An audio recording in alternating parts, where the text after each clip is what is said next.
Ng buhay po sa ating lahat, tayo ng mamalengke mga kananay. Medyo sumilip nga po si Haring Araw ngayon mga kananay, subalit makulimlim pa nga rin po. Kaya't may posibilidad po na umulan pa. Ito na nga po mga kananay, naglakad-lakad na nga po ako. Naghahanap po ako ng idadagdag ko sa labong na binigay nga po ni kapatid na Kenneth kahapon. Dahil sa gusto po ulit nila katatay na iluto ko ulit ito ng adobo, nalalagyan ko naman po ng gata. Ito na nga po mga kananay, nagpunta na rin po ako sa pwesto ng aking suking tindera na si Lita. Sa harapan nga po ito ng 167 para bumili ng isasahog. May nadaanan din po ako natitinda ng basahan. Bumili na nga rin po ako mga kananay. Hanap po tayo ng pakwan dahil request ni katatay. Naglakad na nga po ako mga kananay para maghanap nga po ng pakwan. May nadaanan nga rin po pala akong tinapay kaya napabili na rin ako.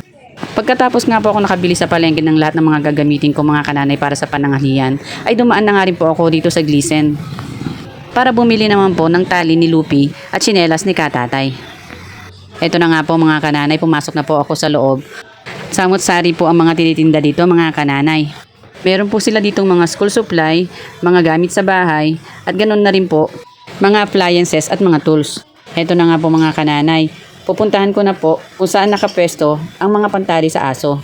Dahil nga po sa sobrang liksi ni Lupi, ay lagi pong napuputol ang kanyang tali. Kaya't bibilan ko na nga po siya nitong kadena mga kananay na yung medyo matibay-tibay. Pagkatapos nga po akong nakapili ng tali ni Lupi, ay naglakad po ulit ako mga kananay para naman po pumunta sa pwesto ng mga tsinelas. Para makapili nga po ako ng tsinelas ni katatay. Pumili na nga po ako ng kanyang tsinelas mga kananay. Pagkatapos ko pong nakapili, ay dumiretso na po ako papunta ng counter para magbayad. At nang nabayaran ko na nga po mga kananay, ay umuwi na po ako. O hanggang dito na lang po muna mga kananay. Salamat po sa inyong panonood. Mag-iingat po tayo lagi mga kananay. God bless po sa ating lahat.